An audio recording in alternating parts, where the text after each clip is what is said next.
you had to go to the arcades. Now you don't. Hey, yo, $5. Sega Genesis has changed all that with games that look, play, and sound like the real arcade games, because they are the real arcade games. That's city. But only if you own Genesis from Sega. We bring the arcade experience home.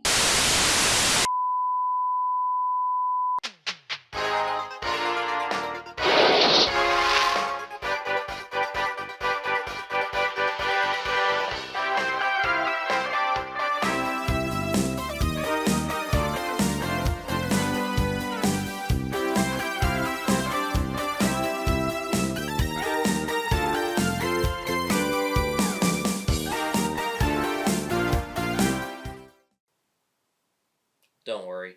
If you're already missing the suit and bow tie, this is just contemporary. It'll be back next month. Because right now, welcome to 90s March Madness.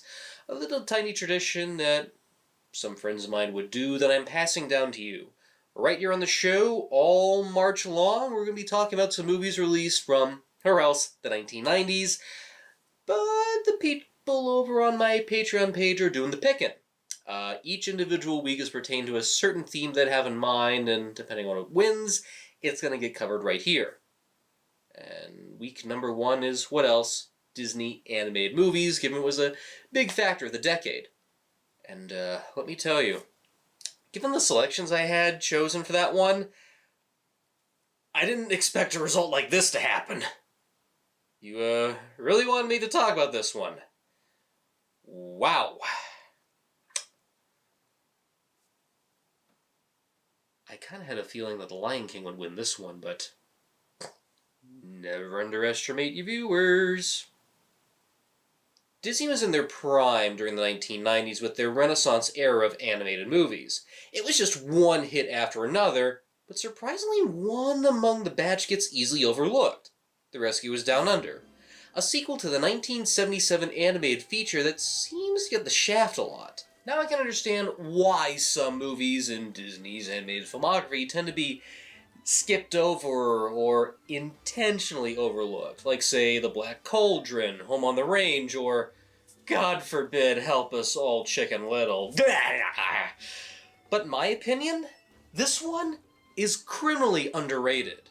It does exactly what you expect a sequel to its original to do. Go in a different direction, be bigger, badder, bolder. Most importantly, have fun with it. To understand some context, I need to talk about the first movie a little. It came out at a time when Walt Disney Pictures was dealing with an identity crisis. Many tried to swing the studio into more mature ventures, while others fought over exactly what the late Walt would have done. The Rescuers managed to convince critics and moviegoers that their animation department was not quite dead. I'm sure it did the job fine, given its box office success, but I'm sorry, I fall into the camp of those who are not a big fan of this one. The Rescuers is not a bad movie, and there are some good qualities like our two leads, and the villains are kind of entertaining. However, this is an entry I don't find myself returning to a lot.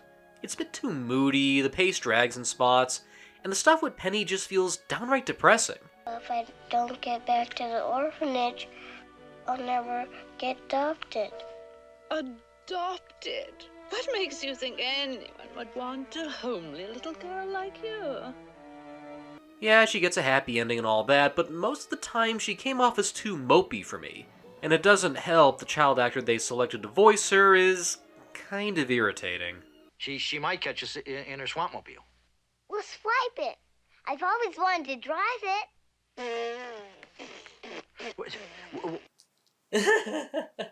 Yeah, you can pretty much guess why I didn't see that one quite a lot when I was young. I mean, granted, I'd watch it, but not as frequently. The sequel, on the other hand...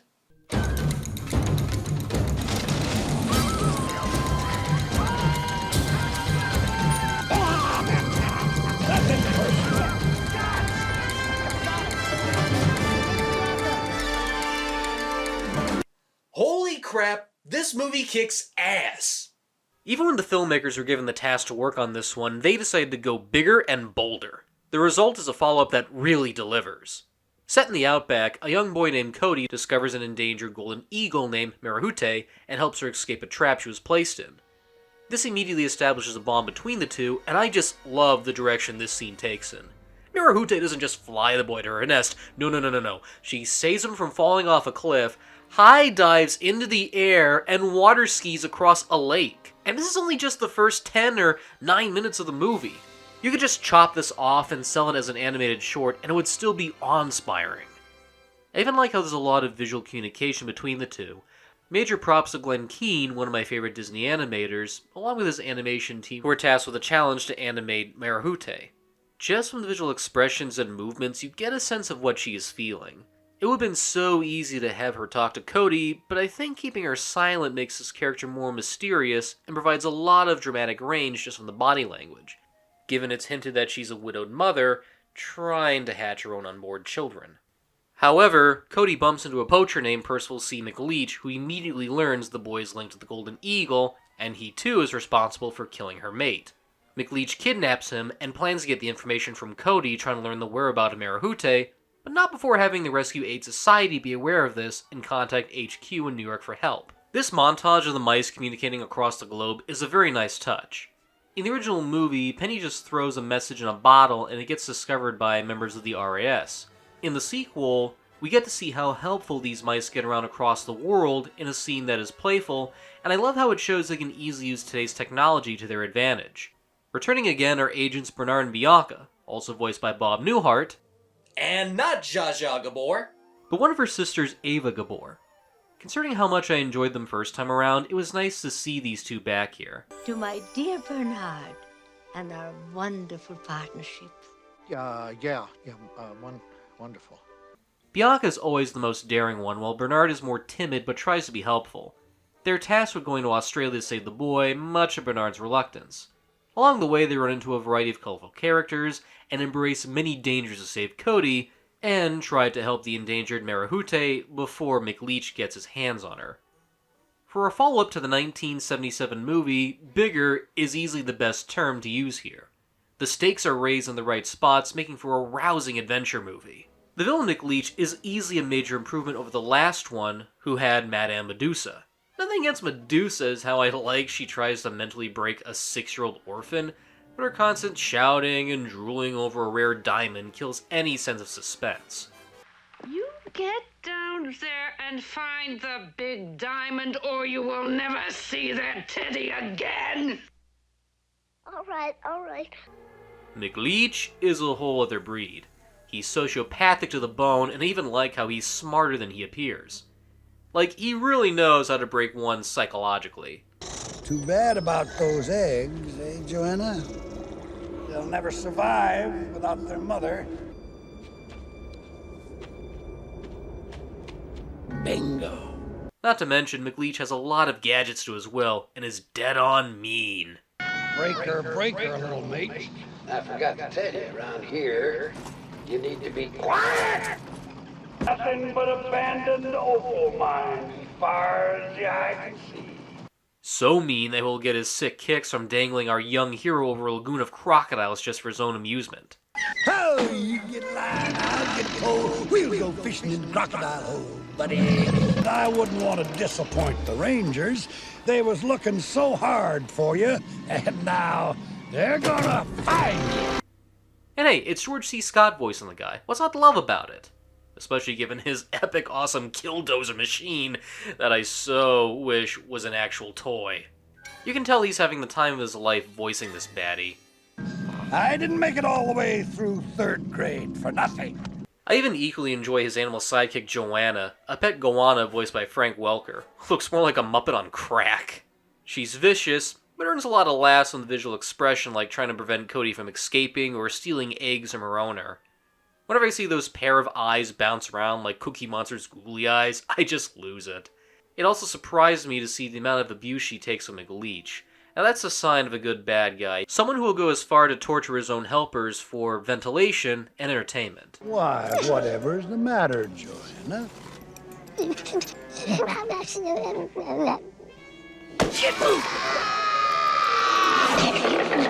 a giant anthill, that would loosen his tongue, and then... I got it! Got your hand caught in the cookie jar, didn't you? There's even a small subplot that also challenges our leads. Bernard is trying to find the courage to propose to Bianca, but something keeps happening no matter what he does. His inept demeanor gets in the way, some bad things happen, or worse, another character tries to put the moves on Bianca. Along the way, a hopping mouse named Jake, voiced by Tristan Rogers, gets in the way of their mission and tries to romance Bernard's love interest. Welcome to Australia, man. My name's Jake, and if there's any way I can make your stay more pleasant, don't hesitate to ask. In any other movie, this character could be unlikable, but I'm glad we don't go that route. Jake is self-confident and helpful, but charming enough to the point you kind of wonder if he is bitter for Bianca. A rather unusual love triangle, but it works. You feel more bad for Bernard, yet entranced by this other guy who may be cocky, but at least he's not a jerk.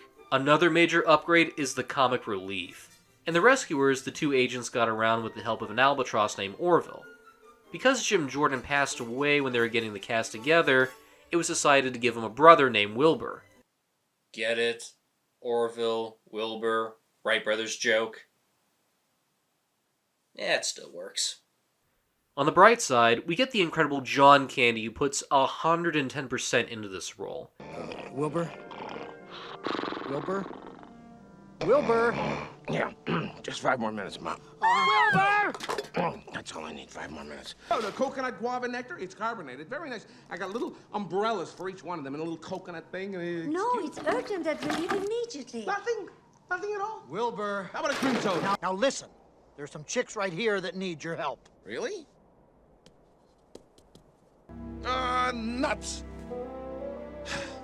Gotta learn to be more assertive. No is no is no. I like the idea of a brother who's more carrying a younger mindset that is hip and with the times. It makes his choice to help Bernard and Bianca deeper when he finds out they're out to save a captured kid. Something which that he can connect to. Kids should be free. Free to run wild through the house on Saturday mornings. Free to have cookies and milk. And get those little white mustaches, you know, where nobody's gonna take a kid's freedom away while I'm around. This is a very small character beat, but it hits home in the best way given John Candy's line delivery, and considering Wilbur does have a young demeanor that can connect to a situation like this. In fact, the Wilbur character gets a lot of laughs, including a funny yet disturbing scene when he ends up being operated by mice due to his back problems. To which he gets after trying to give them their luggage. Yeah, after a big landing scene and coming out unscratched, it's something simple as bending down that injures him. Again, I love little stuff like that, which plays with one's humorous expectations. It gets funnier when you learn some of the nurses are voiced by the late Russie Taylor, better known for Minnie Mouse and Martin Prince from The Simpsons, to name a few.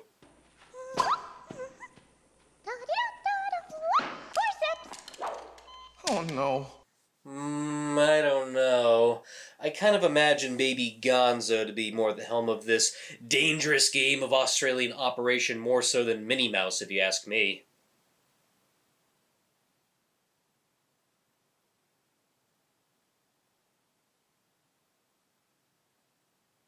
It's funny because Russie Taylor also voiced that baby blue weirdo from Muppet Babies. Even from a visual standpoint, Rescuers Down Under looks big in scale. The backgrounds and details just look massive. It takes advantage of the outback setting and looks gorgeous while also dangerous. Credit to art director P.O.D. Hunt, who took an entire crew to Australia and were able to get a sense of how the movie should look visually. It's bright, colorful, and you can tell the animators did their best to really improve upon the visual look. Even some things like the Desert McLeach drives on has this deadly yet beautiful appeal. Rescuers Down Under is also notable for using the then-new CAPS animation process, which was used for digital ink and paint. Some of this was tested before in certain shots of The Little Mermaid, but the challenge to use this process for a whole movie must have been greater and bigger. This process brings forth so much depth and shading that one wouldn't get from traditional ink and paint methods, and it looks so remarkable. For all its praise and improvements, there are a couple of flaws I do have with this movie. The Cody character is not interesting. Once in a while they do throw in some small things, like a dead father cliché, to provide a stronger bond between him and Marahute, and I do like how he's very smart in situations when he's captured, so he tries to escape at the best intentions, even if they do fail. Originally, the filmmakers wanted to include more Australian culture into the mix by doing things like, say, making the lead character an Aboriginal Australian. Unfortunately, Jeffrey Katzenberg cited that would hinder on such commercial value, and decided to make Cody a white blonde kid instead. Charming.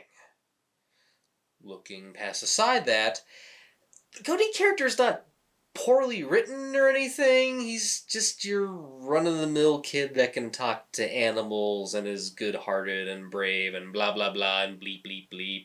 And while he's fine, he just doesn't stick as much as some of the other characters we get. On a side note, for a movie set in Australia, it would have been nice to look more into the outback culture. There was even a planned sequence where Bernard has a nightmare where him and Bianca appear as cave paintings. I guess this would have slowed down the epic, fast-paced adventure tone the movie's trying to provide, but a little couple of breaths here and there would have been fine. Also, it doesn't quite work as a narrative-based movie. There are some loose ends that slightly bug me. Once Cody is kidnapped, his mother just knows of his disappearance, and we are never given any reassurance that she's aware of his well-being at the end. A small line does hint that they plan to first drop Cody off at his home, but his mother just comes and goes, and that's it. She's barely even a character. And for anyone who's seen this movie, did it bother you that we never get to see McLeish's collection of animals again? There's an extended sequence or two where Cody bonds with these group of captured rare creatures, and he tries to help them escape, which leads to a bunch of shenanigans. Entertaining shenanigans, but depending on how you feel with this guy running around. I don't want to go the first. Please, please, don't let him do it. And after that, we never see them again, nor are they ever mentioned. I guess it's up for we, the viewer, to only guess that maybe Cody contacted the authorities and told them about McLeish's private collection of animals, but for all I care, those creatures are probably starving to death or eating each other. And then there's the Mad Max possibility that they're creating a whole underground civilization by themselves using what tools and technology are to their will. No, that's just stupid. Bottom line, there's a lot of plot threads here and there, no matter how small or big they appear, that kind of feel a little incomplete. It would have been fine if maybe there was a line or two that was put at the end to assure that other things would be okay. Still, as an action movie, Rescuers Down Under works. Seriously, watch this movie on the biggest screen you have with the best sound system. You will not regret it. It never stops to take a breath, things are constantly happening, and you have no choice but to keep your engagement to the screen. Even the musical score by Bruce Broughton is a treat to the ears.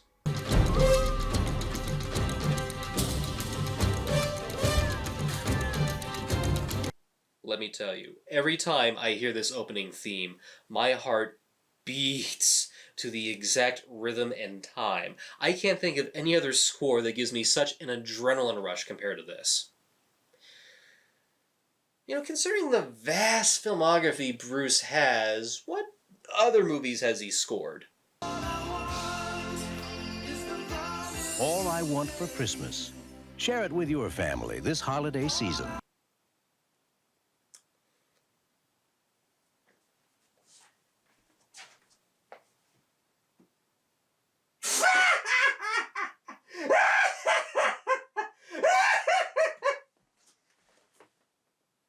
Anyway, for a movie that looks this grand and engaging, you're probably asking, how come it doesn't get the high-class treatment so many of the others do?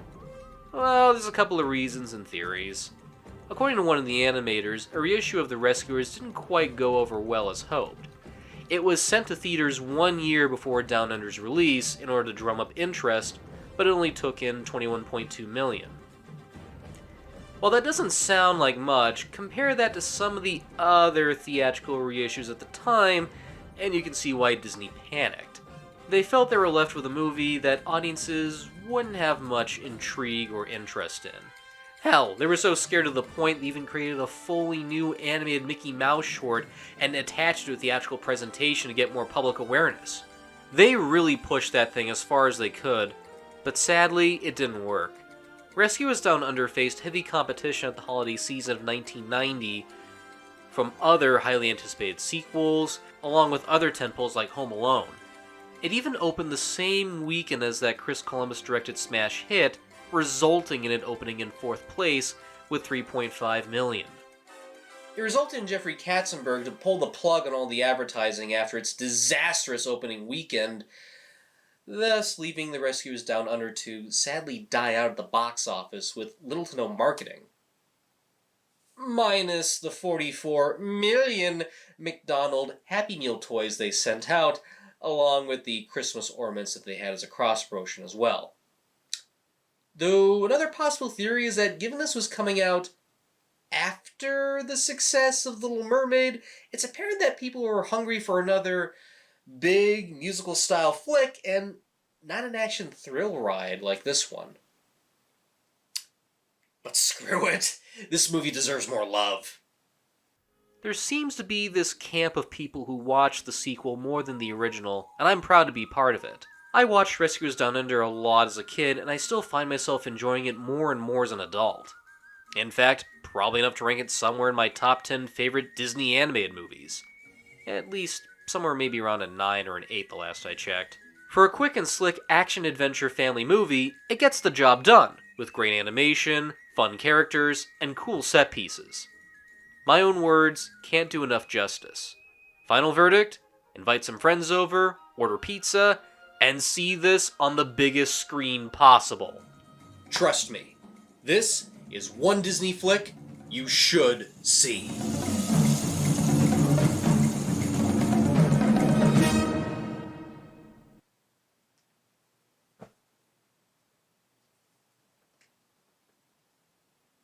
You're still here? I already covered the movie. What more do you want from me? Oh, some of you are curious about that Mickey Mouse short I alluded to. I guess I could spare a couple of extra minutes. Much like with The Rescuers Down Under, The Prince and the Pauper doesn't get much talk compared to, say, Mickey's Christmas Carol. It's a shame because it's a well-made animated featurette. In fact, I believe this was the last time Disney used traditional ink and paint methods, making this a unique creature itself. The short follows the Mark Twain story well enough, with Mickey switching places with a prince that looks identically just like him, minus the accent. Also provided by the same voice actor, interestingly enough. Studying dreary old books, staying up late as you like, eating junk food. Oh, if I could take your place for just one day. Mickey yearns for life and royalty, while the prince doesn't want to take on responsibilities and wishes to enjoy the leisures of life. As expected, both find their own lifestyles, have their own sets of ups and downs. Yet, things get worse when Pete, who is actually the captain of the guard, finds out about the switch and decides to use this to his own greedy advantage. There is a lot to love about this short. It comes with its own set of comedic moments, some fun action scenes, and it's never afraid to get heartfelt. The scene when Mickey poses as the prince and says goodbye to the prince's dying father is handled very well. The shadows and moody atmosphere are so deep that it strikes a chord with you. And when it gets dark, this short is not afraid to hold back. It still has that light, whimsical tone to it, but I'm really surprised to see just how far it goes without going too far. The idea of Pete abusing his power by terrorizing the countryside and stealing stuff in the order and name of the king is pretty chilling given the dying king himself is never made aware of this or even catches on to it. And there are real stakes in the climax, which is tense and a lot of fun for a quick 25-minute sit. Gotta love how the prince moves like Errol Flynn, while Mickey doesn't give much of a chance given how innocent he is. This short also has its share of funny moments too, like Donald Duck constantly getting the shaft. My favorite part is when the actual prince gets captured and thrown into a cell with the duck. Your Highness was saved! Wait a minute. You're in here too. We're doomed! There's even a lot of good goofy moments too, both from a humorous and character-driven point, like when he finds out the prince switches places with his best friend, and he tries to be of help.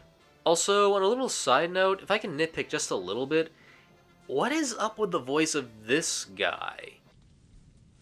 Nice shot, sire. Your Highness, your father is in his last hours. Maybe it's because I don't know the character too well, but why does he sound like someone imitating Jerry Seinfeld? It's all around a great companion piece given how intense Rescuers Down Under gets. When the short was paired with the movie, it received some critical backlash for having a 10-minute intermission just right before the movie. To many, it felt like a ploy for viewers to take a trip to the snack bar. Yet others felt it was a great way to relax a bit before the real adventure began. Maybe that's why folks were annoyed when Olaf's Frozen Adventure was placed in front of Coco. They were never given an opportunity to use the restroom or order more popcorn. Even then, The Prince and the Pauper carries the same weight of criminally underrated value as its accompanying action-packed feature. I highly recommend seeing this one with The Rescuers Down Under. It's a great companion piece. There's just one small problem. It's not on the feature's accompanying Blu-ray. Oh sure, they have the first and the second movie paired together, but not the actual animated short? Talk about missed opportunity. You'd think they would at least add that on as some neat bonus, or a way to watch it with the movie. Heck, some Disney DVD releases like Swiss Family Robinson or Old Yeller actually give viewers the option to watch the accompanying animated short with the movie, at least the ones that released at the time with said film. Instead, you either have to own the thing on DVD, or a subscription with Disney+. For those who have a subscription to Disney+, you have the will to recreate how these two were seen in theaters for the first time. You just have to get around some annoying remote hopping around. For physical media collectors, the best way to see this is through the Walt Disney Treasure Set Mickey Mouse in Living Color Volume 2. All other home video releases are apparently in 4:3 full screen when the short was originally projected in a 1:8:1 aspect ratio. This DVD set has the short restored and presented in a way it was seen back in 1990. As a bonus, you also get Mickey's Christmas Carol, Mike Jedlove's stop-motion Mouse Mania short, and the infamous Runaway Brain. Hey, Julius! Let her go! If you're willing to do a deep eBay search, this set is worth the price. Trust me. You have the advantage to binge tons of Mickey Mouse shorts, and then cap it off with one hell of a thrill ride sequel that is not to be missed. Well, 90s March Madness has only begun, and I hope to see you on the next upload. Waltzing Matilda, waltzing Matilda, you come waltzing Matilda with me. And he sang as he showed her back, jump back in his tummy bag. You come waltzing Matilda with me. Oh yeah, baby.